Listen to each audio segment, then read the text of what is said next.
In this video, I will give an introduction to the rowing tool commonly called a pitch meter or inclinometer. I'm going to explain what a pitch meter is used for, how it works, and how to use one.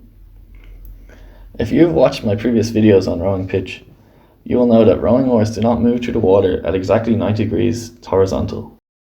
There's a slight offset. This offset allows rowers to row faster. In order to set up a rowing boat properly, you need to be able to set up the gates and oarlocks with an accuracy of half a degree. To do this, all coaches and rowers use a tool called a pitch meter within rowing terminology, and more commonly known as an inclinometer. This tool can measure the angle between any two flat surfaces. A pitch meter is a combination of three more simple tools: a plumb bob or spirit level bubble vial, a protractor, and a pointer. A plumb bob is a weight on a string. When let hang freely, it always points directly down. If we hang a plumb bob beside a leaning wall, we can see there's an angle between straight down and the wall.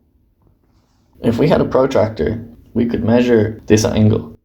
Here, for example, the measure is 10 degrees. This means the wall is leaning over 10 degrees from vertical. We could repeat this again on another wall.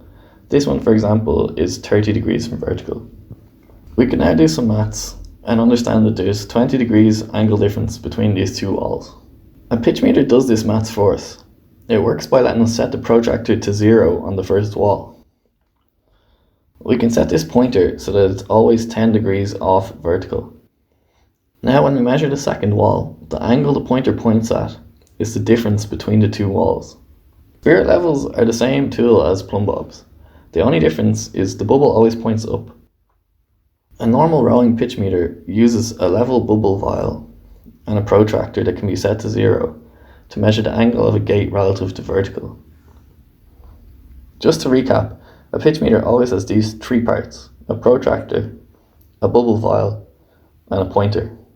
This is a Martinoli pitch meter. This is the bubble, the protractor, and the pointer. Here is another Martinoli pitch meter. This is Mpacker's equivalent. All identical designs so far. This EU Row one is slightly different. The pointer here is where the protractor meets the straight edge. Okay, so it's handy to have the ability to set the pointer to 0 because it's easier than trying to get an entire boat level. Often boats are put on sloped ground. To use pitch meters, you put it on the first surface you wish to measure and set the pointer to 0 and the bubble to level. Then you move it to the second surface and move the pointer back to where it was previously. When the bubble's level again, the pointer is back at the same angle it was on the first surface, and the protractor has shown how many degrees you've moved it. The concept is the same if neither of the surfaces are level. It does not matter. Here there's about 9 degrees between these surfaces. I'll give a quick rowing specific example.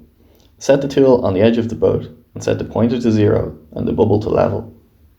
Then put the tool on the gate and raise the pointer until the bubble is once again level.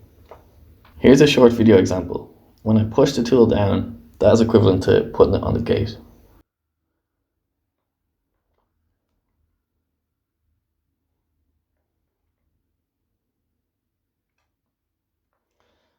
I hope I've given a clear explanation of rowing pitch meters. Thanks for watching.